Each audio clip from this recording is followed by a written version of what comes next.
Hai semuanya, welcome back to my channel. Gimana kabar kalian hari ini? Aku harap kabar kalian baik-baik aja karena kita udah mau melewati tahun 2020. Semangat! Sebentar lagi kita akan masuk tahun 2021. Apa ya, tahun 2020 ini gimana sih buat kalian? Kalau buat aku tuh apa ya, kayak tahun yang penuh kejutan. Tapi semoga-moga ya kita semua dapat hal positif atau seenggaknya hal yang bisa kita pelajari dari tahun 2020 ini yang mungkin bisa kita bawa ke tahun-tahun berikutnya. Jadi karena kita udah mau masuk tahun 2021, aku hari ini mau sharing tentang apa aja yang bisa kita lakukan sebelum memasuki tahun 2021. Jadi untuk hal yang pertama adalah review our budget. Kenapa kita harus review our budget? Supaya kita itu sadar, kita itu tahu gimana gaya kita dalam mengeluarkan uang. Lagian juga tujuannya supaya kita bisa lihat apa kita ini makin mendekati financial goal kita atau semakin menjauh dari financial goal kita. Jadi kita ini bisa tahu gimana kita itu menggunakan uang kita selama 1 tahun kemarin. Selain itu juga ini akan memberikan kita gambaran untuk menggunakan uang kita di tahun 2020. Dengan mereview budget kita selama 1 tahun ini, itu kita akan terbuka matanya, kayak kita akan melihat ternyata misalnya kita lebih banyak jalan-jalan, atau kita lebih banyak shopping, kita lebih banyak nongkrong, atau malah tahun 2020 bikin kita lebih banyak menabung karena stay at home. Bisa juga lebih banyak pengeluaran karena belanja online. Lanjut tentang keuangan juga, yaitu adalah hal yang kedua, yaitu adalah bikin budget untuk tahun 2021. Kenapa kita harus bikin budget sekarang? Karena kita udah lihat apa yang kita lakukan di tahun 2020 tentang keuangan kita. Kita bisa refleksikan itu di tahun 2021 untuk melakukan lebih baik. Aku saranin kita buat budget itu dengan jumlah kasar aja. Jadi nggak usah harus saklek-saklek kayak tahun 2021. Maksudnya ini kan belum kejadian, jadi ya udah buat aja secara kasar. Dan untuk income yang kita masukin adalah income yang pasti. Jadi pemasukan yang memang setiap bulan kita terima. Jadi kita tulis misalnya kayak gaji atau tunjangan atau ya apapun deh, yang penting tiap bulan itu masuk ke dalam rekening kita. Nah, selanjutnya kita lihat financial goal kita lagi. Jadi kalau misalnya kita ternyata masih jauh dengan financial goal kita, mungkin kita bisa budget untuk lebih banyak di financial goal kita. Tapi aku saranin untuk setiap financial goal kita itu selalu yang terukur ya. Masuk ke hal yang ketiga adalah declutter our home. Ini adalah saat yang tepat untuk kita mendeclutter barang-barang kita. Karena apa ya? Kayak pasti kalian ngerasa kayak setiap masuk tahun baru itu kita punya resolusi-resolusi, kita punya visi yang baru, goal yang baru, kayak perasaan fresh gitu loh, perasaan baru gitu. Tapi saat di akhir tahun itu kayak pas kita mau declutter, nanti akan ada kayak muncul perasaan aku cukup memakai tas ini. Jadi kayak oke, ini saatnya kayak kita membagikan kebahagiaan itu ke orang lain. Selain itu juga biasanya memasuki tahun baru kita itu kan punya kepengenan ya, misalnya kayak mau microwave yang lebih bagus, mau mesin cuci yang lebih bagus. Nah, kita kan punya sebelumnya. Ya lebih baik kita donasikan atau kasih ke orang. Tapi ingat ya, jangan kasih dulu atau jual dulu barang kalian sebelum kalian punya yang baru. Oke, ngeberesin duit udah, ngeberesin rumah udah. Now we're talking about the digital world. Jadi hal yang keempat adalah clean and back up your gallery. Jadi maksudnya apa? Jadi kita coba deh lihat kayak di tablet, di handphone, di komputer, kumpulan foto kita. Aku yakin tuh banyak banget. Jadi kita coba lihat foto-foto yang jelek, foto-foto yang blur, yang ya saat kita lihat tuh gak bakal nih gue kasih lihat ke orang, gak bakal nih gue upload. Ya delete aja, simpen aja foto-foto yang saat kita lihat, oh iya nih ini gini. Jadi itu memberikan memori, nostalgia gitu loh, kayak kita tuh time travel ke waktu itu, kita foto terus, oh iya ini gini, dan itu hal yang selalu seru untuk dilakukan. Gak perlu jalan-jalan, lihat foto aja. Nah, terus aku saranin juga kita selain membersihkan, kita backup. Nah, kalau aku sendiri, aku backup itu di awan-awan alias di internet. Aku gunain iCloud dan juga Google Drive. Menurut aku sih penting ya di backup, karena misalnya disimpan di handphone doang atau di komputer doang, kalau hilang tuh gimana? Rusak handphonenya, jadi kayak semua foto kita hilang. Ya kalau saran aku sih mending simpen di awan aja di internet. Pertama, kita nggak perlu menyimpan benda-benda itu.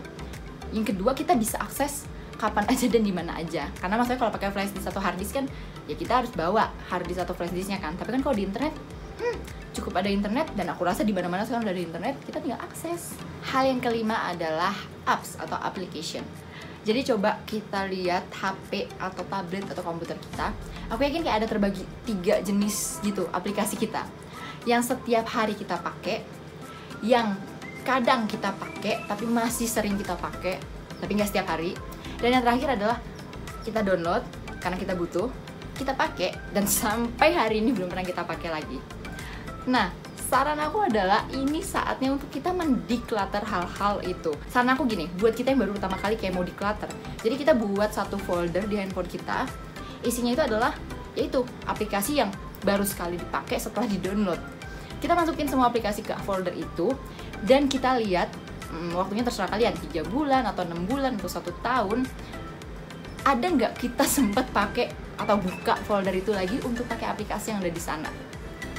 Kalau misalnya dalam waktu tertentu itu kalian buka atau balik lagi ke folder itu, ya udah kalian balikin lagi aplikasi tersebut bahwa kalian masih pakai. Tapi untuk aplikasi yang nggak pernah kalian sentuh lagi, hapus aja. Yang keenam adalah subscription. Jadi pasti banyak dari kita yang coba-coba Netflix, YouTube, Spotify, Apple Music, Audible, dan semacamnya yang harus kita bayar. Nah, coba deh kalian ingat-ingat lagi seberapa sering kalian pakai hal yang kalian bayar tersebut. Kalau misalnya kayak dipakai cuman 1 atau 2 kali sebulan, jujur buat aku that's not worth it. Jadi kalau aku nih, ini aku itu ikut Netflix. Jadi aku bayar Netflix setiap bulan. Karena apa? Karena emang aku dan suamiku itu hobi nonton. Kita nonton. Kita adalah orang yang sangat suka nonton. Jadi dengan kita bayar Netflix itu, kita mendapatkan uang kita kembali, bahkan lebih dari itu, karena hampir setiap malam kita nonton.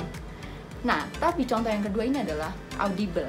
Jadi kalau kalian belum tahu, Audible itu adalah aplikasi buat orang bacain kita buku, karena kita males. Tapi ini udah sebulan dan aku baru pakai itu 2 kali. Jadi aku rasa, kayaknya nggak usah deh. Kayaknya aku tuh masih lebih orang yang bener-bener perlu buku fisik untuk aku baca. Ya itu mungkin juga karena aku belum sibuk ya sekarang. Mungkin kalau orang yang sibuk ya mungkin lebih cocok dengan Audible. Jadi kalian bisa coba. Ini termasuk dengan subscription yang ada di email ya. Pasti kita yang suka belanja online ngerti hal ini. Karena biasanya kalau kita masuk ke satu online shop dari website, kita disuruh masukin email atau nomor telepon supaya dapat diskon, ya nggak sih? Jadi kalau saran aku, ya udah pakai aja diskonnya dulu, tapi setelah itu unsubscribe aja. Kenapa? Banyak. 1, email kita penuh. Kedua adalah godaan untuk belanja. Gimana kita mau nabung untuk mencapai financial goal kita kalau kita tiap hari dikirim email, dikirim SMS, diskon, buy one get one, beli. Daripada menolak atau menahan godaan, kalau aku sih mending menghilangkan godaan aja supaya nggak muncul. Ini berhubungan dengan hal yang ke-7, yaitu adalah clear your email. Email itu adalah hal kayak udah buang situ. Ayo kita bersihin email kita.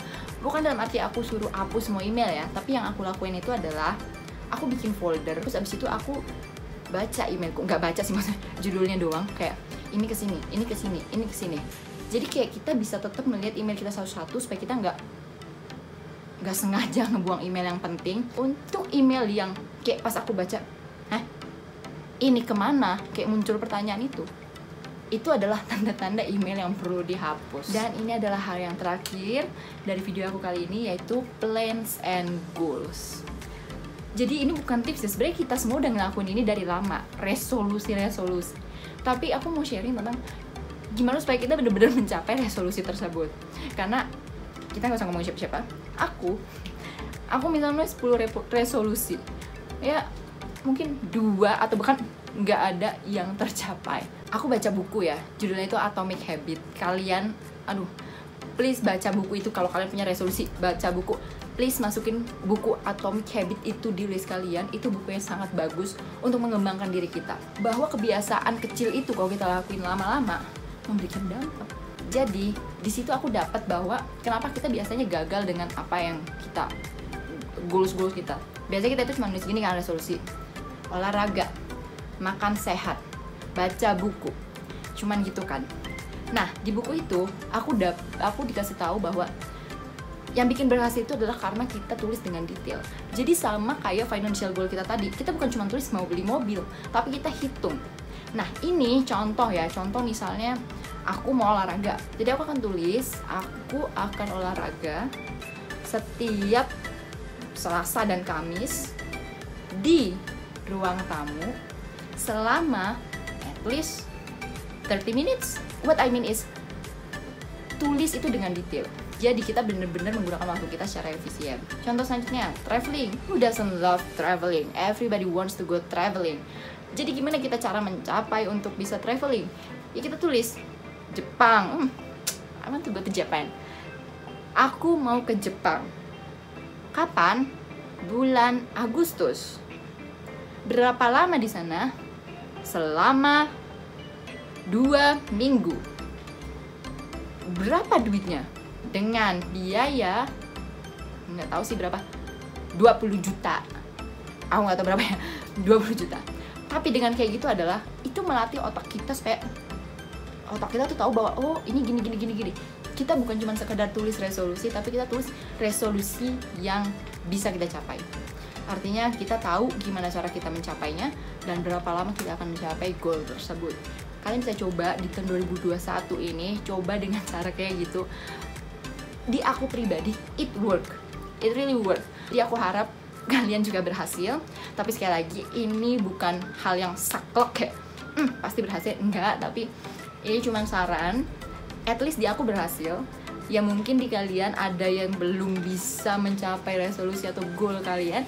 Kalian bisa coba kan, nggak ada salahnya mencoba. Dan siapa tahu kalian juga cocok. Jadi semua senang. Jadi gitu aja hal-hal yang bisa kita lakuin sebelum memasuki tahun 2021. Versi aku harap semuanya bisa berjalan dengan baik. Aku harap 2021 ini jadi tahun yang lebih baik, tahun yang nggak penuh kejutan kayak tahun 2020. Dan aku harap kalian semua punya a good holiday and can spend time with all your family. Jadi supaya di tahun 2021 kita bisa menjadi pribadi yang lebih baik, kita menjadi orang yang lebih dewasa, dan kita semua tetap belajar bareng-bareng. Aku punya pertanyaan hari ini, karena jujur di Philippines ini masih lockdown, yang artinya kita nggak bisa kemana-mana. Aku nggak bisa pulang ke Indo, aku nggak bisa jalan-jalan ke tempat lain juga. Jadi aku menghabiskan akhir tahun ini di rumah. Aku mau tanya ke kalian, the question of the day, apa yang kalian lakukan selama liburan akhir tahun ini? Apa jalan-jalan, apa jalan-jalan sama keluarga, pulang kampung, nikah, apapun itu, kasih komen di bawah supaya aku bisa tahu dan iri mungkin. Tapi nggak apa-apa, aku harap kalian semua bahagia, kalian semua sehat, dan kita ketemu di video selanjutnya. Jangan lupa kalau kalian suka sama video ini dan merasa terbantu dengan video ini, kasih like kalian, dan buat kalian yang belum subscribe, please subscribe. Kalau gitu sampai ketemu di video selanjutnya. Bye-bye.